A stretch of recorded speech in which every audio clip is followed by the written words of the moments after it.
ഇസ്ലാം തീവ്രവാദത്തെയും ഭീകരവാദത്തെയും പ്രോത്സാഹിപ്പിക്കുന്ന മതമാണെന്നും മുസ്ലിംകൾ തീവ്രവാദികളും ഭീകരവാദികളുമാണെന്നും പ്രചരിപ്പിക്കപ്പെടുന്ന കാലഘട്ടമാണിത്.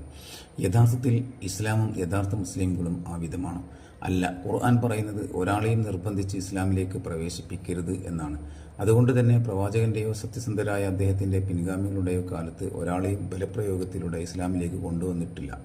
പ്രവാചകൻ പറയുന്നത് ഇപ്രകാരമാണ്: എന്നിൽ നിന്നും ഇസ്ലാമിനെ പഠിച്ചവർ അതിന് അവസരം ലഭിക്കാത്തവർക്ക് എത്തിച്ചു കൊടുക്കട്ടെ.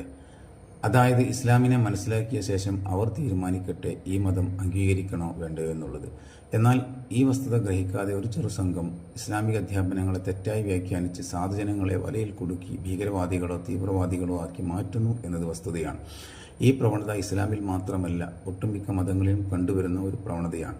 ഒരു മതവും പരസ്പരം കലഹിക്കാൻ പ്രേരിപ്പിക്കുന്നില്ല. മതം പഠിക്കാതെ മതത്തിന്റെ വക്താക്കളാവുന്നവരാണ് കലഹിക്കാൻ പ്രേരിപ്പിക്കുന്നത്. ഇത്തരക്കാരെ തിരിച്ചറിഞ്ഞ് മാറ്റി നിർത്താൻ സമൂഹം തയ്യാറാവുകയാണ് വേണ്ടത്.